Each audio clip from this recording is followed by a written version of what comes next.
कछाड़ bar association की सेंटिनेरियल उद्यापन समापनी कार्यक्रम के दौरान मंत्री कौशिक राय ने स्मारक ग्रंथ का आनुষ্ঠাनिक तौर पर उन्मोचन किया। कछाड़ जिला बार एसोसिएशन के 150वीं वर्षगांठ के अवसर पर उद्यापनी कार्यक्रम के समापनी कार्यक्रम शुक्रवार शाम 4 बजे जिला बार एसोसिएशन प्रांगण में संपन्न किया गया। इस दिन के कार्यक्रम में सभापति पंकज कांति दे, संपादक नीलाद्रि राय, वर्षीयान कानून के अशोक पाल, यासीन अली मजूमदार, अनिल चंद्रदेव विधि के आचार्य प्रसन्नजीत दे, कस्तूरी होम चौधरी तथा दूसरे हस्तीगण मौजूद थे। इस कार्यक्रम को लेकर तथा 150 साल पूर्ति के अवसर पर कई पहलुओं के बारे में मंत्री कौशिक राय ने आलोकपात किए। একটি ঐতিহ্যবাহী স্মরণিকা উন্মোচন করা হলো সার্ধ শতবর্ষের। এটা একটা লাইফ টাইম অ্যাচিভমেন্ট আমাদের প্রত্যেকের এবং সত্যি আমরা খুব গর্বিত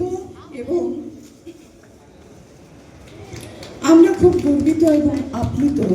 আমরা আজকে আমাদের ডেজিগনেটেড সিনিয়রদের হাত ধরে এবং আমাদের ফার্স্ট লেডি যিনি তদানীন্তন অবিভক্ত কাছাড় জেলার প্রথম মহিলা আইনজীবী, তিনি আমাদের গভর্নমেন্ট লিডার রয়েছেন শ্রী প্রসেনজিৎ দেব মহাশয়। তুমি আছো সবার হৃদয়ে, মানুষ বাঁচে আয়োজন হয়ে।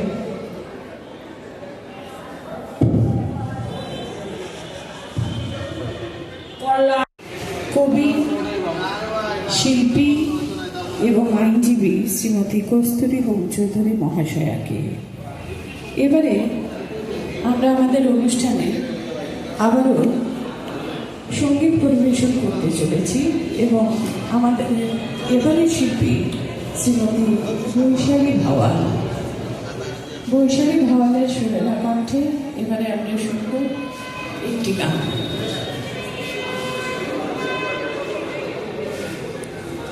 লিডার রয়েছেন শ্রী প্রসেনজিৎ দেব মহাশয়, রয়েছেন শ্রী অশোক পালচৌধুরী মহাশয়, আমাদের মাননীয় মন্ত্রী রয়েছেন এবং তার সঙ্গে রয়েছেন আমাদের জেলা বার সংস্থার প্রত্যেক সদস্যবৃন্দ। আমরা কৌশিক রায় মহাশয়কে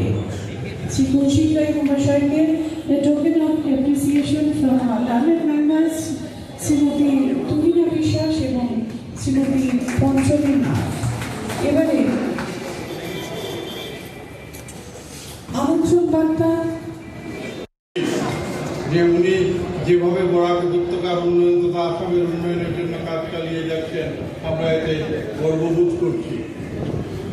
আমরা এই সময়ের মধ্যে 18ই জানুয়ারি 2024 থেকে শুরু করে আজকের এই দিন পর্যন্ত ইতিমধ্যে যারা আমাদের অনুষ্ঠান সূচির শুরুতে আমাদের সঙ্গে ছিলেন, কিন্তু এই সময়কালের মধ্যে আমরা বেশ কয়েকজনকে আমরা হারিয়েছি, তাদের প্রতি আমরা আমাদের সমবেদনা প্রকাশ করছি। সালে যখন লক্ষ্মীপুর সাব ডিভিশন আদালতের এসডিজিএম কোর্টের যখন উদ্বোধনী অনুষ্ঠান ছিল, আপনাদের বার সংস্থার মাননীয় সভাপতি দুলাল মিত্র মহাশয় আসামের চিফ জাস্টিস অফ গুয়াহাটি হাইকোর্টের সামনে উনি এই দাবি উত্থাপন করেছিলেন। সরকারের তরফ থেকে এটাতে সহমত পোষণ করা আছে এবং আমরা দলীয়ভাবেও চেষ্টা করছি যে বরাক উপত্যকায় হাইকোর্টের একটা বেঞ্চ যাতে আমরা এখানে প্রতিষ্ঠা করতে পারি এবং আমরা চেষ্টা করব যাতে খুব তাড়াতাড়ির মধ্যে আমরা এই কাজটাকে সম্পূর্ণ করে দিতে পারি। যদিও চিফ জাস্টিস অফ গুয়াহাটি হাইকোর্টের একটা উনি যুক্তি রেখেছিলেন এবং সেটাও ভুল নয়, যে যেহেতু আজকের দিনে প্রত্যেকটা কোর্ট অনলাইন ব্যবস্থা আছে, অনলাইনের মাধ্যমে আমরা করতে পারি, তো এখানে ফিজিক্যাল কোর্ট হাইকোর্ট না থাকলেও আমরা অনলাইনে অনেকগুলি কাজ করতে পারবো। কিন্তু আমরা জানি পরবর্তীতে অনেক আইনজীবীদের সঙ্গে আলোচনা হয়েছিল যে অনলাইন করলেও হার্ড কপি জমা দিতে হয়, সম্ভবত এরকম কিছু ব্যবস্থা আছে নাকি আমি শুনেছি। এই জন্য আমরা চেষ্টা করছি দলীয়ভাবে সরকারিভাবে যে আমরা যাতে একটা বেঞ্চ